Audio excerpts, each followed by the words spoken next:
कथा, भागवत कथा, श्रीमद् देवी भागवत महापुराण, हम सभी लोग बड़े भाव से इन कथाओं का रसपान करते हैं। ये साइड का पर्दा मारो। हाँ। लेकिन कथा श्रवण तो करते हैं, परंतु उसको जीवन में धारण नहीं करते हैं। और हम आप ये बोलने की बात नहीं है, हम आप आंखों से प्रत्यक्ष देख रहे हैं। 9 दिवसों तक माँ भगवती का पूजन करते हैं, आराधन करते हैं, बड़ी श्रद्धा से माँ के सुंदर भजनों को गाते हैं, आनंद लेते हैं। लेकिन उनके वास्तविक तत्व को अपने जीवन में कभी उतार नहीं पाते। और ऐसे कितने भी नवरात्रि के समय निकलता जाएगा, लेकिन हम कभी उसको जीवन में जब तक उतारेंगे नहीं। केवल मूर्तियों को रखने से ही हमारा कल्याण नहीं होगा। मूर्तियों को सजा दिया और उसी मूर्तियों को नवरात्रि के बाद विसर्जन कर दिया, अच्छी बात है। लेकिन कम से कम जिस माँ की हमने आराधना की है, उससे कुछ सीखा कि नहीं सीखा, कुछ उनसे पाया कि नहीं पाया। कल की ही घटना है, उत्तर प्रदेश में बहराइच एक डिस्ट्रिक्ट है, वहां पर मूर्ति विसर्जन हो रहा था। और मूर्ति विसर्जन जब हो रहा था तो हमारे हिंदू धर्म में क्या है भाई, 9 दिनों माता जी की सेवा करी, पूजा करी, और जब विसर्जन करने गए तो फिर तो रंग गुलाल डीजे की मस्ती में अन्य प्रकार के नशाओं, जो नशा करते हैं, उनकी मस्ती में हम झूमते हुए जाते हैं। लेकिन कभी माँ की गौरव का, माँ की उन लीला चरित्रों को जिनको सुना है, उन पर कभी हमने गौर किया ही नहीं। कल ही बहराइच में 3 लोग मारे गए, पत्थरबाजी हुई, मार्ग में एक ही ब्राह्मण था वो जाति का, जिसको गोलियां लगी, 13 गोलियां लगी उसकी छाती को। अब सोचो, हम धर्म भी कर रहे हैं और वार करने वाला कौन है, ये भी तो सुन लो। वार करने वाला है दूसरे धर्म के लोग, मैं नाम तो नहीं बोलूंगी, आप सब समझदार हैं। 3 लोगों की जान गई, और वो भी हिंदू हैं जो माता जी का विसर्जन करने जा रहे हैं। ऐसा क्यों? मुझे बोलना पड़ा। हालांकि मैं सब चर्चाओं पे बोलने का ज्यादा प्रयास नहीं करती, लेकिन जो दिखाई पड़ रहा है उसके चलते मजबूर हो जाता है। मुझे ऐसा नहीं कि मुझे नेम फेम ज्यादा चाहिए, इसीलिए मैं ये बात बोल रही हूँ। लेकिन जब ये सब दृश्य सामने आता है ना, तो मन छिन्न छिन्न हो जाता है। ये हमारा हिंदुस्तान है, ये हमारे हिंदू धर्म के लोग हैं कि हम 9 दिनों तक उन भगवती की पूजा पाठ करते हैं, इतनी आराधना करते हैं। हालांकि नवरात्रि हमारे हिंदुओं का सबसे परम त्योहार है, नवरात्रि, दीपावली, होली।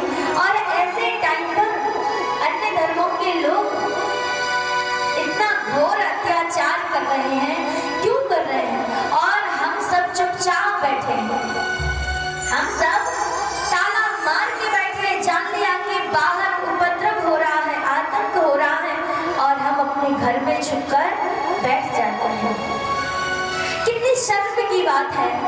हम अपने आप को हिंदू कहते हैं, हम अपने आप को सनातन धर्म का एक अंश मानते हैं, और सनातन धर्म हमारा परम धर्म है। सनातन धर्म में जीकर के भी अगर हम इन सब बातों पे आवाज नहीं उठा पाए, तो फिर डूब मरो चुल्लू भर पानी में, फिर तो हमारा जीवन बेकार है।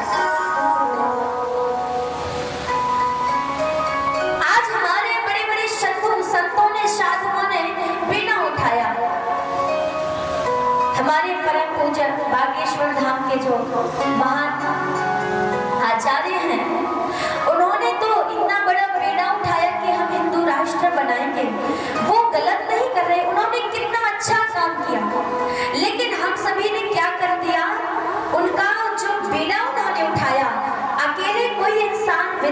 पा सकता। राम जी अकेले चाहते तो रावण को एक बाण मारते और रावण को विजय पाकर चले आते जानकी को लेकर, लेकिन नहीं, उन्होंने सहयोग लिया किसका? वानर सेना का। अरे कोई मानव नहीं आया, कोई देवता नहीं आया, कोई इंसान नहीं आया, वानर सेना उनका सहयोग करने के लिए आई। और छोटे छोटे वानरों के कारण, हालांकि वो छोटे नहीं थे, जिस सेना में हनुमान जी जैसा महादास हो, जामवंत जी जैसा वृद्ध आयोजक हो, जो बुद्धि प्रदान करने वाला हो, ऐसी सेना की कभी हार हो ही नहीं सकती। लेकिन हमारे युवाओं में क्या कमी है? एक था रावण और एक थे हनुमान जी, और दोनों के पास एक एक वृद्ध महापुरुष थे। रावण के पास महान, जो सबसे बड़ा उनको सलाह देने वाले थे, वो थे नाना माल्यवान। और हनुमान जी को सलाह कौन देता था? जामवंत जी। वो भी वृद्ध थे, वो भी वृद्ध थे। कारण सिर्फ इतना था कि रावण ने सलाह तो ली, लेकिन कभी उनकी मानी नहीं। सलाह ले लेता था, लेकिन करता था अपने मन की। लेकिन हनुमान जी जब भी कोई काम करते थे, उससे पहले पूछते थे किससे? जामवंत जी से। जामवंत मैं पूछूं तो ही मैं कौन सा कार्य करूं, ऐसा क्या करूं? हम और आप सब कभी हमने विचार ही नहीं किया कि कम से कम हमारे जो महान साधु संत हैं, विवेकी हैं, हमें मार्गदर्शन कराने वाले हैं, उन साधु संतों के मार्ग जो वो बता रहे हैं, अगर हम उन पर चलेंगे तो कुछ ना कुछ तो हमारे जीवन में अच्छा प्रभाव पड़ेगा। लेकिन हम उनकी बात को मानने की बजाय करते क्या है? कोई एक सनातनी, कोई हिंदू धर्म का आचार्य, अगर थोड़ा सा भी उससे कुछ भी मिस्टेक हो जाती है, कुछ भी गलती हो जाती है, हम उसका गलतियों का चिट्ठा निकालने लगते हैं। इन्होंने ये किया, इन्होंने वो किया। उनके अच्छे गुणों पर हमने कभी विचार नहीं किया। और वहीं पर कोई अधर्मी, कोई पापी खुले आम गोलियां चला रहा है, उस पर आपकी जुबान कभी नहीं खुलती, उस पर आपकी जुबान हमेशा बंद हो जाती है, घर में ताला मार के चले आते हैं। क्यों? क्योंकि वो तो साधु संत है, हमारे धर्माचार्य, कुछ भी बोलो उनके विषय में हाथ जोड़कर क्षमा मांग के चले जाते हैं। बस महाराज, यही कारण है कि आज हम और सब इतना पीछे हैं। और जो इतने बड़े बड़े साधु संतों ने हमारे हिंदुस्तान को आज आगे बढ़ाने के लिए जो अग्रसर है, क्योंकि हम खुद बढ़ना नहीं चाहते, हम आगे होना ही नहीं चाहते। आगे कोई ले जा रहा है, लेकिन हम बार बार पीछे भाग रहे हैं। जो धर्म के कार्य है, धर्म के कार्य में भी हमको मनोरंजन चाहिए। अगर बात आती है राम कथा की, भागवत कथा की, तो इतना भीड़ नहीं होगी। वहां तो केवल बूढ़े सुनने आते हैं, क्योंकि ये कथा तो सिर्फ बूढ़ों के लिए, बुजुर्गों के लिए। युवा तो अपनी मस्ती में मस्त हैं। किसी को भी इस बात का दुख नहीं है कि आज हमारे हिंदुस्तान में युवाओं की क्या हालत है। हमने केवल शिक्षा ले ली, जो स्कूलों में पढ़ाया उसी को ग्रहण कर लिया, लेकिन कभी आध्यात्म की ओर बढ़े ही नहीं। अभी एक सेमिनार में खुद मोदी जी ने ये शब्द बोले, हमारे माननीय प्रधानमंत्री जी ने, कि जो भी अध्यात्म की ओर जाने लगता है तो लोगों की ये धारणा बन जाती है कि अब तो झोला लेके, बोरी बिस्तर लेके भाग जाना है। उन्होंने सही कहा, हमारी धारणा यही है, हमारी सोच यही तक लिमिटेड हो गई है, क्योंकि जो हमने शिक्षा ग्रहण की है वो शिक्षा केवल और केवल इतनी ही तक सिमट कर रह गई है, जो केवल लिमिटेड शिक्षा है। उस शिक्षा में हमने क्या सीखा? थोड़ा सा पढ़ना लिखना ज्ञान आ गया, थोड़ा समाज का ज्ञान आ गया, अपने आप को कहते हैं कि हम शिक्षित हैं, हम एजुकेटेड हैं। क्या शिक्षा है तुम्हारे यहाँ? वही शिक्षित व्यक्ति एक समय आता है, थोड़ी थोड़ी बातों में, कभी प्यार के चक्कर में, कभी किसी की बातों के चक्कर में जाकर के आत्महत्या कर लेते हैं।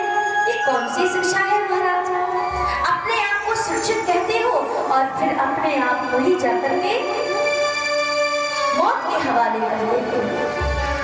ये शिक्षा तो कोई शिक्षा नहीं हुई, ये जगाने वाली शिक्षा तो नहीं। पढ़ाई मैंने भी की है, कोई भी ऐसा नहीं कि कोई धर्माचार्य ऐसा है जो पढ़ा लिखा नहीं। बड़े बड़े हमारे महान संत सभी शिक्षित हैं, लेकिन उस शिक्षा के साथ साथ उन सभी को ज्ञान है अध्यात्म का। एक बार एक व्यक्ति ने प्रश्न किया कि अगर ये शिक्षा साइंस ने सब कुछ कर दिया, लेकिन साइंस क्या मुर्दे को जिंदा कर सकता है? बताओ, किसी को जीवन दान दे सकता है? नहीं दे सकता।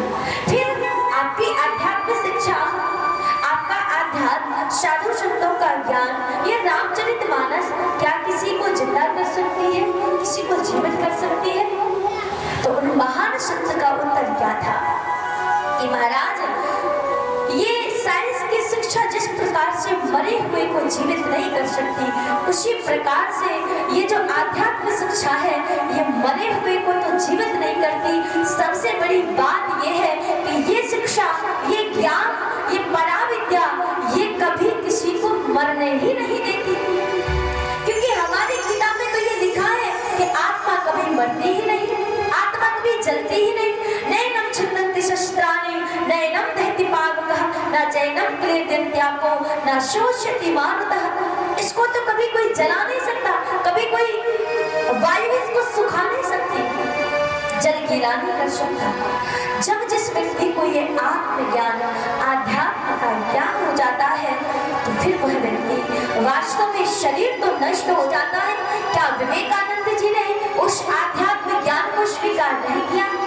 आज विवेकानंद जी आपके बीच में क्या मृत्यु को प्राप्त हो गए हैं, शरीर नष्ट हुआ है, लेकिन उनका अद्भुत ज्ञान, उनकी प्रकाश की ज्योति आज हमारे हिंदुस्तान से लेके विदेशों तक उनकी प्रकाश की ज्योति फैली है।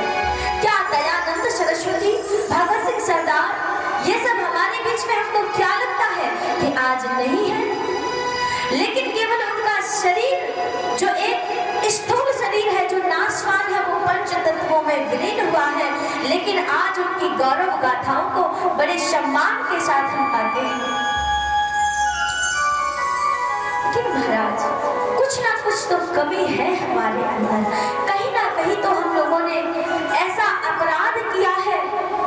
आज वो शिक्षा दी जाती है, उस टाइम पर जब कभी किसी नारी के वस्त्र पर कोई हाथ डालने का प्रयास करता था तो महाभारत हुआ जाया करता था।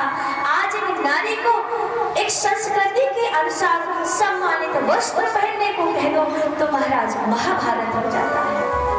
कहाँ गुम हो गया हमारा वो संस्कार, कहाँ गुम हो गई हमारी वो संस्कृति, कहाँ गुम हो गई हमारी वो शिक्षा? हम कहते हैं कि हम शिक्षित हैं, इसीलिए महाराज मैं ये नहीं कहती इस शिक्षा को ग्रहण मत करो, परंतु इस शिक्षा के साथ ग्रहण करना है हमें उस अद्भुत गीता का ज्ञान। कभी हमने उस गीता की पुस्तक को खोला ही नहीं, जो महान हमारे समाज में अगर कोई भी व्यक्ति वास्तविक जीवन को ग्रहण करना चाहता है और वो गीता के पथ पर चल जाए तो फिर वो कभी मार्ग भटक ही नहीं सकता। यहाँ पर दिन में होती है राम जी की कथा और रात्रि में हम लोग क्या करते हैं? कभी समाज सुधरेगा, कभी हमारे समाज में बदलाव आएगा? मैं कहती हूँ, मेरे गुरुदेव कहते हैं कि महाराज ऐसी कथाएं, हम लोगों ने कथाओं को कैसे बना लिया? पैसा दिया, महाराज दक्षिणा दे रहे हैं, कथा हर समय से होना चाहिए, कथा का एक टाइम टेबल होना चाहिए। अगर किसी संत की इच्छा है कि और अधिक कथा बोले या फिर और अगर श्रोता सुनने के इच्छुक हैं तो महाराज हमने उसको लिमिट में बांध दिया। हमने क्या कर दिया कि भजन को प्रॉक्सी बना दिया, धन दे करके केवल हम भजन करवाते हैं, खुद करते नहीं है। ब्राह्मणों को बुलाया, आचार्यों को बुलाया, इतना पैसा ले लो, हमारे नाम का भजन कर दो। भजन कभी प्रॉक्सी नहीं होता। शयन, अगर आपको नींद आ रही है तो आपको खुद सोना पड़ेगा, आपके बदले में कोई आपकी नींद पूरा नहीं कर सकता। उसी प्रकार से भोजन, अगर आपको भूख लगी है तो भोजन आपको ही करना पड़ेगा। आपके स्थान पर कोई और भोजन करेगा, आपकी क्षुधा तृप्ति कभी नहीं हो सकती है। इसीलिए महाराज हमने भजन को, भगवान की कथाओं को एक लिमिट में बांध के रखा है। और अपने आप को शिक्षित बोलोगे, बेअक्ल हो, अशिक्षित है आप, क्योंकि आपने शिक्षा को केवल एक लिमिट में बांध के रखा है। इसीलिए महाराज याद रखो, हिंदुस्तान में जी रहे हो। मैं तो समस्त जितने हमारे परम संत हैं, महान महान संत हैं, उनके चरणों में मैं बार बार कोटि कोटि नमन करके उनसे मैं यही प्रार्थना करता हूँ। और ये नहीं कि धर्म का क्षेत्र राजनीति से अलग है, धर्म से ही राजनीति भी जुड़ा हुआ है, लेकिन हमने ये धारणा बना दी है। कल के दिन तो ऐसा लगता है कि कल ये भी समय आएगा कि डॉक्टर भी एक जाति बन जाएगी, इंजीनियर भी एक जाति बन जाएगी, टीचर भी एक जाति बन जाएगी, पत्रकार भी एक जाति बन के रह जाएंगे, क्योंकि हमारी सोच यही तक लिमिटेड हो गई है। आज हम हिंदू भाई जाति में बिखरे हुए हैं। अरे ये उस जाति का है, ये उस जाति का है, इसको ये अधिकार नहीं, उसको वो अधिकार नहीं, और हम आपस में ही लड़ झगड़ रहे हैं। और अन्य संप्रदाय के लोग, अन्य धर्मों के लोग, भारत क्यों विभाजित हुआ, भारत क्यों गुलाम हुआ? क्योंकि आप कभी पढ़िए एंशिएंट हिस्ट्री को, उसमें लिखा है, पूर्व में प्राचीन में हमारे राजा महाराजा के केवल यही तक सोच रह गई थी कि ये मेरा राज्य है, इस पर पड़ोसी राजा ना आ जाए, उसका आक्रमण ना हो जाए। और अंत क्या हुआ कि एक दिन वो हिंदुस्तान गुलाम बन करके रह गया, वो भारत गुलाम बन करके रह गया। और धीरे धीरे आए महात्मा गांधी, आए भगत सिंह सरदार, आए चंद्रशेखर आजाद, जिन्होंने अपनी कुर्बानी दे करके उस फांसी के फंदे पर हंसते हंसते झूल गए। हम सब ने उनकी बातों को भुला दिया, कभी उनके चरित्रों को पढ़ते ही नहीं है, कभी हम उनकी हिस्ट्री को पढ़ते ही नहीं है, कभी उनके विषय में हमने सोचा तक नहीं कि कैसे आज हमारा देश यहाँ तक पहुँचा है। और फिर वही स्थिति, फिर वही हालत। आज हमारे घरों में घुस घुस करके अन्य धर्मों के लोग हमारे ही ऊपर हथियारों से प्रहार करते जा रहे हैं। और हम मस्त हैं, माँ दुर्गा की मूर्ति रख ली, माँ राम जी की, राम भगवान की मूर्ति रख ली, उनके नाम पर भागवत भी हो रही है, उनके नाम पर अनेक प्रकार के अश्लील दृश्य भी हो रहे हैं, और कहते हैं हम धर्म कर रहे हैं। मैं केवल इस गांव के लोगों को लिए नहीं बोल रही हूँ, मैं हर किसी व्यक्ति के लिए बोल रही हूँ जो इस हिंदुस्तान में है, जो सनातन धर्म में जी रहा है, जो अपने आप को सनातनी मानता है। हमारे धर्म गुरु, वो चाहे परम पूज्य देवकी नंदन ठाकुर जी हो, चाहे अनिरुद्धाचार्य जी महाराज हो, चाहे बाबा बागेश्वर धाम के जो पीठाधीश्वर है, परम परम संत है मेरे परम पूज्य श्री सद्गुरुदेव रितेश्वर जी महाराज ने। आज आप जाएंगे काशी में, एक बड़ा सुंदर, इसी शिक्षा के कारण, क्योंकि संतों का मन उद्वेग होता है, उनके मन में छिन्नता आती है कि आज हमारा युवा क्या सोच रहा है। यहाँ पर जब अश्लील गंदे नृत्य होते हैं तो सारा का सारा युवा ही युवा भरा रहता है। जब आती है भागवत कथा की, राम कथा की बारी, तो केवल और केवल ये वृद्धों में सिमट कर रह गया है। इसी कारण उन्होंने आज एक नया ऐलान किया है कि हम अपने हिंदुस्तान में एक शिक्षा के लिए विश्वविद्यालय का निर्माण करेंगे, जिसमें सनातन यात्रा की जाएगी, और उस सनातन यात्रा में होगा एक गुरुकुल का निर्माण। ऐसे गुरुकुलों का निर्माण होगा जिसमें हमारे घर के बच्चों को अध्यात्म की शिक्षा भी दी जाएगी और मॉडर्न एजुकेशन का भी ज्ञान कराया जाएगा। इसलिए महाराज जागो, केवल कथा यहाँ पे करा लेना, 100 बार कथा करा लेना, लेकिन अपने आप को कभी बदल नहीं पाओगे, क्योंकि हम खुद बदलना नहीं चाहते। कल जब मैंने वो रिपोर्ट श्रवण किया, जब मैंने सुना, तब मुझे ये लगा बात कि मुझे बोलना चाहिए, क्योंकि हमारे सबकी सोच भी जहाँ भी नवरात्रि होती है, जहाँ भी दुर्गा पूजन होता है, 9 दिनों तक माँ दुर्गा की जय हो, माँ दुर्गा की जय हो, और रात्रि में मदिरा का पान, मिर्च का भक्षण, मांस का भक्षण, इन सबको खाकर हम क्या बताना चाहते हैं समाज को कि हम धार्मिक हैं, हम हिंदू हैं, हम सनातनी हैं। अरे ऐसे सनातनी ही हम सभी को ले डूबते हैं। इसीलिए महाराज अपने आप को सुधारो, अपने आप में बदलाव करो। ऐसी कथा यहाँ पर आए, सुना और घर जाकर के फिर जब कहते हो फिर हमारी सोच बदल ली, क्या प्रभाव पड़ेगा हमारी समाज में। इसीलिए महाराज हम आप क्या करते हैं, जब हमारा त्योहार होता है, हमारे त्योहार में किसी भी धर्म के लोग इन्वॉल्व नहीं होते। अगर अन्य धर्मों के कोई त्योहार होते हैं, हम उनको अनेक प्रकार से उनको बधाइयां देने जाते हैं, अनेक प्रकार से उनके धर्मों में इन्वॉल्व भी होते हैं, लेकिन वो लोग जब हमारे हिंदुस्तान में दीपावली हो रही है, आज नवरात्रि, अरे माँ दुर्गा जिनकी साक्षात 9 दिनों तक पूजा की, उनके सामने आज ऐसे 3 लोग मरे पड़े उनकी गोद में, कितने शर्म की बात है। इसीलिए महाराज बोलना पड़ गया, और आज हम सभी लोग इस प्रांगण में बैठे हैं और केवल बैठकर की कथा सुनना नहीं है, यहाँ पर परंपरा चली आ रही है, ऐसा हो रहा है, ऐसा होने दो। किसने लिखा है कि जो परंपरा पुराने लोगों ने चला दी है वो चलती रहना चाहिए? पुराने लोगों ने तो ये भी परंपरा चलाई है, हमारे साधु संतों ने तो ये भी परंपरा चलाई है कि भगवान का भजन करो, भगवान के नाम का तिलक लगाओ, भगवान के अन्यान अनुष्ठान करो, जप करो, तप करो, यज्ञ करो। फिर क्यों नहीं मानते उनकी बात को? जब परंपरा के अनुसार ही चलना है तो फिर उनकी बातों को मानने में क्यों क्वेश्चन मार्क लगा देते हो?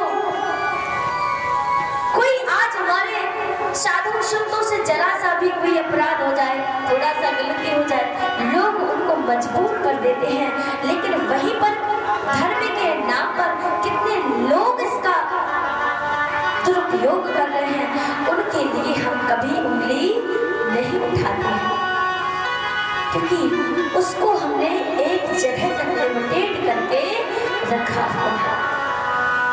इसीलिए महाराज अब हम सभी को इसके विषय में सोचना है, और मेरी इस बात को एक बार फिर से ध्यान से सुनना।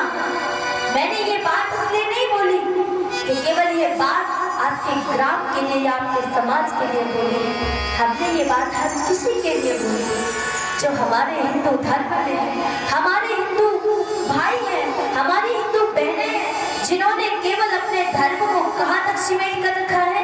मंदिर में जाओ, अगर माँ भगवती पूरी आपकी कामना कर दे तो पत्थर बिछवा दो, ये काम करवा दो, इतना भंडारा कर देंगे, उतना भोजन प्रसाद बंटवा देंगे। अगर कोई मांसाहारी जा रहा है तो हम मदिरा का आपको भोग लगा देंगे, मुर्गा चढ़ा देंगे, बकरे की बलि चढ़ा देंगे। बस इतने तक हमारा धर्म सिमट कर रह गया है।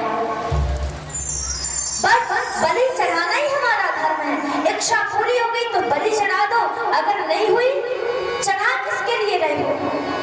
आप भी जानते हैं जो भगवान को प्रसाद का भोग लगाते हैं, जो भगवान को चढ़ाते हैं, वो चढ़ा के प्रसाद तो हमें ही मिलना है। तो जो आपकी जीव मांग रही है उसी का भोग हमने चढ़ा दिया और उसी को पुनः ग्रहण कर लिया। बस माँ भगवती किसका रक्तपान करती है? दुष्टों का। जो मनुष्य तो है लेकिन उनका हृदय परिवर्तित नहीं है। विजयदशमी आया, दशहरा हुआ, रावण को जला दिया, लेकिन कभी अपने हृदय की बुराइयों को जलाने का प्रयास नहीं किया। रावण को जला दिया, पटाखे जल गए, प्रसादी मिठाइयां बट गई। हमने धर्म पर विजय पाली, धर्म पर विजय पाली। केवल इतना ही धर्म पर विजय नहीं है, अरे जीतना पड़ेगा अपने हृदय को। बोलो अपने हृदय में जो आपने कुटिल विचार को भाव बांध के रखे हैं, रावण के पुतले को सारे कलयुग भर और जलाते रहना, लेकिन बस यही बोल पाओगे कि महाराज कलयुग है क्या करें, कलयुग है क्या करें। कलयुग का प्रकोप है, लेकिन सबसे ज्यादा तो कलयुग हमने अपने आप को बना लिया है। हम ऐसे प्राणी हैं जो बुरा देख करके भी कभी आवाज उठाना नहीं चाहते, और याद रखना सामने बुरा हो रहा है फिर भी अगर आप उसके विषय में आवाज नहीं उठा रहे हैं तो फिर आपसे बड़ा अपराधी और कोई नहीं। इसीलिए सत्य बोलना सीखो, क्योंकि सत्य, आप सत्य को हराने के लिए अनेक प्रयास करोगे, लेकिन सत्य कभी हारता नहीं है। और जब सत्य की बात आती है तो महाराज सत्य जो बोलता है तो प्राण भी निछावर हो जाए, परंतु फिर वहां पर पीछे हटना नहीं चाहिए। बुरा देख करके भी सामने बुरा हो रहा है, अधर्म हो रहा है, पाप हो रहा है, और फिर भी चुप बने रहो तो फिर अपने आप को इंसान नहीं पशु कहना, क्योंकि आपके अंदर की मानवता मर चुकी है, आपके अंदर की इंसानियत खत्म हो चुकी है। इसीलिए महाराज मुझे ये बोलना पड़ा। और आए एक बार ऐसे माँ भगवती का जोरदार जयकारा लगा करके अपने मन में वो प्रेम, वो आस्था, वो सत्य की भावना जगाओ जो हम सब ने कहीं गुम कर दी है, कहीं खो दी है। बोले सद्गुरुदेव भगवान